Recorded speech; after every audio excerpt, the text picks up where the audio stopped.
What is going on, everybody? It is Alex coming back at you with yet another video. And today, day one of the draft is in the books. I'm going to give you guys my thoughts on every single pick of the first round. I would love to make graphics for you guys, but honestly, I have a lot of projects to do. It's the middle of finals time, so I want to get you guys this stuff as soon as possible because today has been a really fun day. And if you guys want to see the first, every single live reaction, feel free to check out the live stream that I just did. It's already up. It's public. And unlike last year, I actually have it streamed to where you can actually scroll through to see where each pick is because of the fact that I had a TDN mock draft simulator. It helps you guys keep track. And you guys get to see my live reaction because I went crazy because for legal reasons, this is grape juice, but I drank this entire thing. Literally, look, there's nothing left. I haven't drank in a year, guys. So wish me luck on that. But it was really fun, so you guys need to check that out. Let's get right into the video because I have all of my draft grades right here as well. I ain't going to BS you guys. You guys are going to get the raw live reaction grades. So starting off with the number one pick, it was Travon Walker. Balky really did it. He was really that petty to where he was like, you know what? Aidan Hutchinson, you can kiss my rear end. I don't want you. I don't want you, Harbaugh's disciple. No one likes you. We're going to go Travon Walker. I don't get it, but that is A-okay. I still gave it a B because, again, if he pans out, this is going to be a top-end edge rusher. You know, he's still going to have an extremely high floor, really good run defender compared to most of these edge rushers. So I do like the pick, just not in comparison to Aidan Hutchinson, which I gave an A+. I love the Aidan Hutchinson pick. Big fan of it overall. You know, he is a very talented edge rusher to me. I might just pop open this right now. 94 grade seems pretty high, but number 3, you went Derek Stingley. I gave this a B-. You know, I had him number 15 on my big board. Not exactly a huge fan of Derek Stingley overall. Compared to number 3 overall value. You know, the guy has extreme ceiling, and the Texans were like, you know what? We're going to bet on that ceiling. He was not going to be there at pick 13. They're like, you know what? The one guy we don't want to miss out on is Derek Stingley. A little bit sus, to be honest with you, but, you know, still a very talented player. I gave it a B- solely because the guy's on the board. Sauce is next. Ahmad Sauce Gardner. I love him to death. I was thinking about giving this pick an A+. I'm going to stick to it, but I'm leaning more towards the solid A grade. I have him as my number 1 player in the class, so pick 5 is pretty good value. Very low value or very low depth position. I really don't think there's that many first round corners. I had 3, and again, I was a little bit lower on Trent McDuffie than most. So I know the Jets were not going to get a good one in round 2. And at pick number 10, I know the Sauce Gardner would be gone by then. Derek Stingley, obviously already off the board. Their hand was pretty much forced. It looks like they're going to be keeping Mekhi Becton for the time being, or else it's going to get a little bit suspicious there at left tackle. Number 5, I actually, you know, we'll talk about the Giants picks in totality. I gave KT an A+ and Evan Neal an A+++.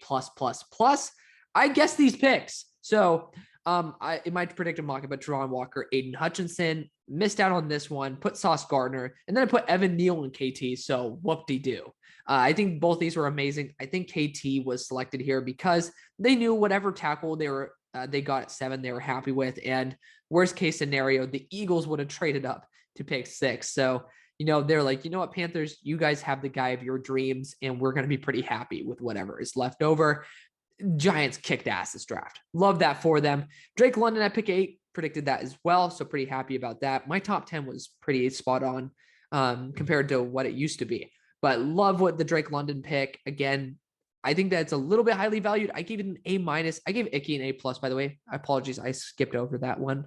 Really do like that pick for them. They made the right move, and I'm very proud of them for it.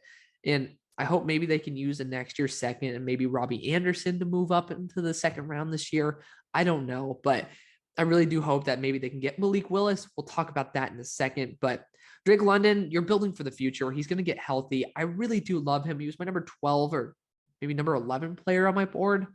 I had Garrett Wilson above him. Think that Garrett Wilson's a little bit better, but again, there are a lot of really good guys on the board. I would have probably traded out of that pick. But in retrospect, given the amount of wide receivers that went off the board, not exactly a terrible idea. Number 9, to give it an A++ for Charles Cross to the Seattle Seahawks. Finally, they addressed the offensive line and got an amazing value. My number 7 player on the board. Garrett Wilson at number 10, I give it an A because of the fact that, well, you kind of missed out on the offensive lineman. So still think it's an amazing pick. Just again, I don't know if Garrett Wilson has that like transcendent ability like you saw from last year from Jamar Chase and Jalen Waddle. Chris Olave was next. I gave this one a C+ because the Saints had to trade up for him. I think he's an amazing number 2. I think he's a great fit. But at the same time, you gave up a 3rd and a 4th round pick to be able to move up. Does that actually impact your roster? Probably not. But at the same time, I don't think Chris Olave is worth the number 11 pick. He was number 35 on my big board. Again, I do know the NFL is pretty high, but this was a huge trade. I think it was like 32 and 34 and maybe like 66. They got back 12 and 46, if not mistaken. So the trade actually made me a little bit like this one a little bit more, but Jameson Williams, I don't think he's going to make that big of an impact on this roster. I don't think Jared Goff is the type to really maximize Jameson Williams. So I give this a B- because I really wish that he went somewhere else. I'm going to be honest. I wish he was going somewhere else, man. Number 13, the Eagles trade up, and I think they gave a 4th and 2 5ths to be able to get Jordan Davis. I give that an A+ move. I think that he is a super unique talent, and you're being able to move up and be able to select your future at the interior defensive line position. Worst case scenario, you're getting a really high floor nose tackle / 3 tech. Best case scenario, you're getting somebody who is just a freak talent that we haven't seen in a very long time. So again, the Eagles invest in themselves in the long run. We'll talk about them in just a second. Kyle Hamilton is next. I gave it an A+. Raven's going to Raven, man. They always go BPA. This is going to be a nasty safety core. It is. You got Marcus Williams and now Kyle Hamilton. That is a ridiculous secondary that the Baltimore Ravens are building. They're planning for the future, I tell you. So I like that one a lot. This pick was Kenyon Green. I give it a B- because I really don't think that his athleticism brings him to that top notch, but it's pretty obvious Titus Howard is going to move back to right tackle because Kenyon Green's best play was at left guard and left tackle. So I like that there. It also gives them potentially an out in the future from Laramie Tunsil if they feel like they need to do that. Jahan Dotson's next. And I had him number 19 on my board. And I was like, dude, I am the highest guy on Jahan Dotson. I love him to death. Man, this guy's going to kick ass. All of a sudden, he goes number 16 overall. That was surprising. I gave it a B-. Yeah, I love Jahan Dotson to death. Really do think he's great. I just thought Treylon Burks was a better value. And I think if you're trying to build around Carson Wentz, he's been a big fanatic of those big, tall targets that you can just throw it up to. And given his YOLO ball ability, I think that would have been a better move. So B- because I do think it's a position that they could have addressed, but at the same time, I think there's a better guy there. Number 17, we got Zion Johnson here out of Boston College. I'll start popping these open again so you guys get to see what NFL.com thinks of him or ESPN. So I gave this pick an A-. Again, I think this is a great pick. I just have him I have him lower on my board. I think you could have gone after someone with more tackle versatility, but at the end of the day, I love Zion Johnson for this team. It is a really good addition, and you're getting the best player available rather than forcing a need. You still have your 2nd round pick, if I'm not mistaken, that could end up being a right tackle over Matt Filer. Actually, I don't know. I don't think they have a 2nd round pick because they gave it to the Bears. But 3rd round pick, even, you could be sending that through for another tackle. God only knows what the hell is going to happen if we got Cole Strange going, but we'll talk about that in a second. Treylon Burks goes at number 18. I gave that pick an A- because you gave up on A.J. Brown, who's the proven version of Treylon Burks. So the Eagles, I'm giving that trade an A because you had to give him $100 million, but it might damn well be an A+. I don't give a damn. That's a great trade. 1st and a 3rd round pick for A.J. Brown. You fill it. You had the cap space. You can fill the cap space with A.J. Brown. I think you're going to be perfectly fine. And it fits what I've been saying. I'm saying go Treylon Burks because you need a bigger, heavier wide receiver over the middle. Guess what they did? They got A.J. Brown. I love it. Treylon Burks is a cheap option. Tennessee's not the team that has a cap space probably to be able to afford someone like not Treylon Burks. Excuse me. Like A.J. Brown and pay him the money that he was looking for. Treylon Burks is a great guy to replenish that. You got an extra 1st round pick as well because of it. And it just allows you to continue making your team younger, cheaper, and more for the long run than anything. I could definitely see them going after Malik Willis if he falls to pick 33. If I'm not mistaken, I think they traded back there. We'll talk about that in a second. Actually, no, I think they've traded back to pick 34 because it might be the Jets. The Jets then were, I think it might be pick 35. Who cares? We'll continue. Trevor Penning here. I gave that pick, let's make sure I say it right, a B minus. I don't like Trevor Penning. He's number 66 on my board, but I understand the upside there. You're trying to play for the long ball there. I personally would have probably went after somebody maybe like Kyer Elam, even Tyler Smith, and just played him at guard for the short term. Trying to think of actually who I would have drafted there. Maybe George Karlaftis.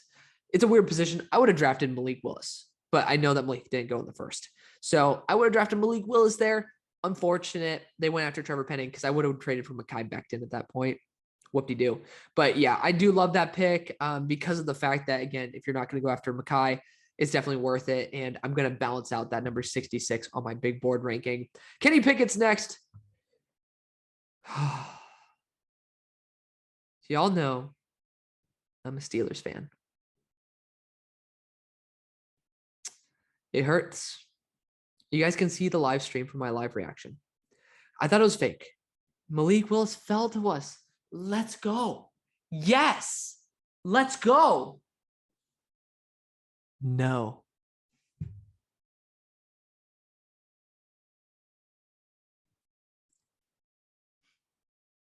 Moment of silence for us Steelers fans.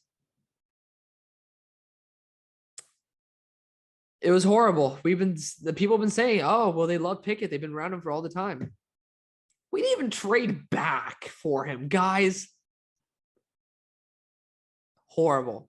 I gave it a D because he's going to be able to at least make some plays. He's a pretty, I still had him worth pick 4. He was number 41 on my big board. It's not like he was complete chopped liver, but man, that hurt. He's quarterback 4 for me. That hurt. McDuffie was a trade up by the Chiefs here. Sorry, I keep forgetting to pop this open. I gave that pick, what did I give it? I gave it a B+. I'm not that high on Trent McDuffie. I have him at 55 or 53 on my big board. Definitely a talented corner. And, the corners aren't really a main focal point of the Chiefs, but it was a position of need. I gave it an A- originally. I moved it down to a B+. But honestly, it's in that range. I really do think Trent McDuffie's going to make a good splash in Kansas City. Quay Walker, oh, for the love of God, I gave this a D+. I mean, I'm sorry, whoever's making this ranking, Quay Walker's good, but not even close to worth it, man. Imagine this. The first round pick you got, we'll see what happens tomorrow, but essentially you traded away Devontae Adams for Quay Walker in a second. Ouch. That hurt. Obviously, I know Devontae wanted to leave. You guys were willing to pay him. But that hurts, really bad. And I can't believe it. I really can't. I can't believe it. I can't believe it. Number 23, we had the Buffalo Bills trade for Kyer Elam, and you guys know me. He's number 16 on my big board. Number 3 corner in the draft. He's the only other one worth a first-round pick. Gave it an A+. And Cowboys fans, you owe me an apology. Big time. Y'all crapped on me week after week for saying Tyler Smith should be the pick here. I always put Kenyon Green when he was available because you know what? It made more sense. I was not in the mood to deal with you guys in the comment section. I've been on Tyler Smith top 32 since late November, early December. Check the Twitter. I loved him. I thought he was deserving of it. It is an amazing pick for you guys who are mad about it. Do not worry. He's playing guard, the best position for him in the short run. And he's being trained by a Hall of Fame left tackle to succeed him when he retires. This is an arguably A+++ move. I just gave it A+ because we don't know. He's super raw. 20 years old, man. He's so young. This is exactly what you guys needed. Even though you guys might not like it, he is amazing. Please, for the love of God, 1, don't put him at right tackle. That would terrify me. But 2, don't shit on him, guys. He's super young and he has so much to learn, but his talent is through the roof. You guys got a true steal at this point. I really do believe it. I love Tyler Smith, number 18 on my big board. Tyler Linderbaum.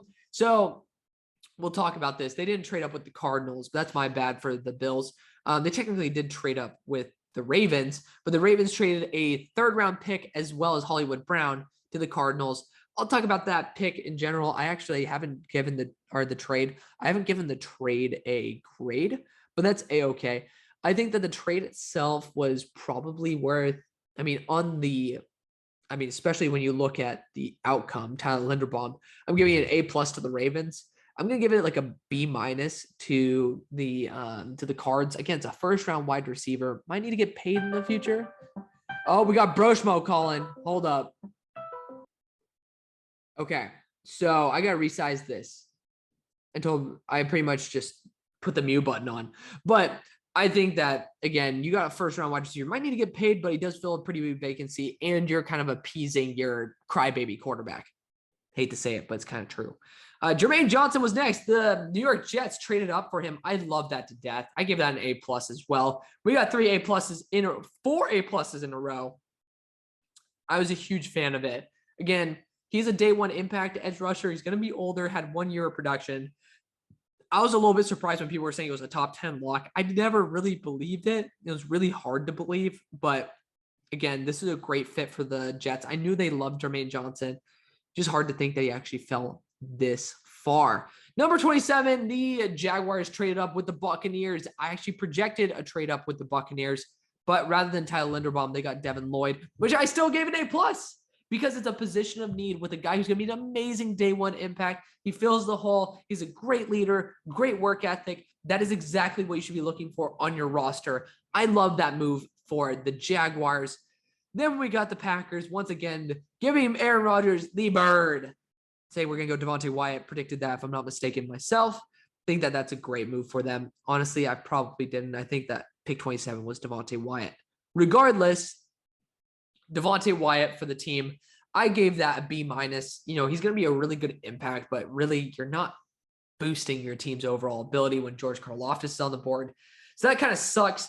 Cole Strange, I gave an F.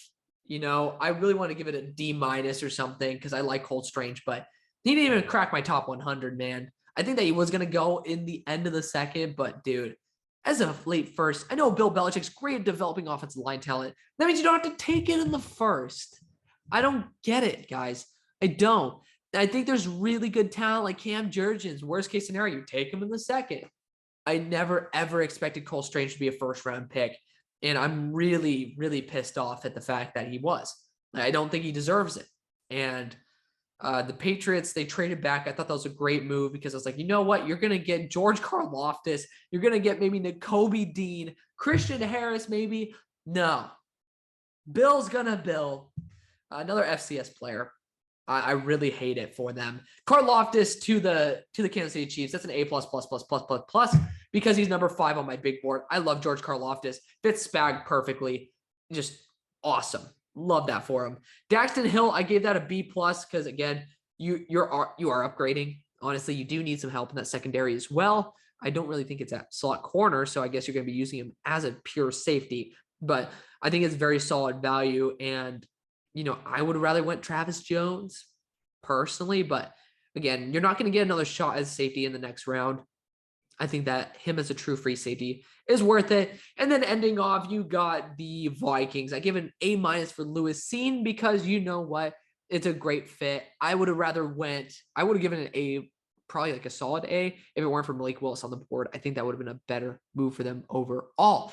But that is going to be the video, guys. Thank you guys so much for watching. Check out that live stream for more fun because it was awesome. It's 3.5 hours of absolute entertainment. Thank you guys so much for watching. See you on the far side. Peace.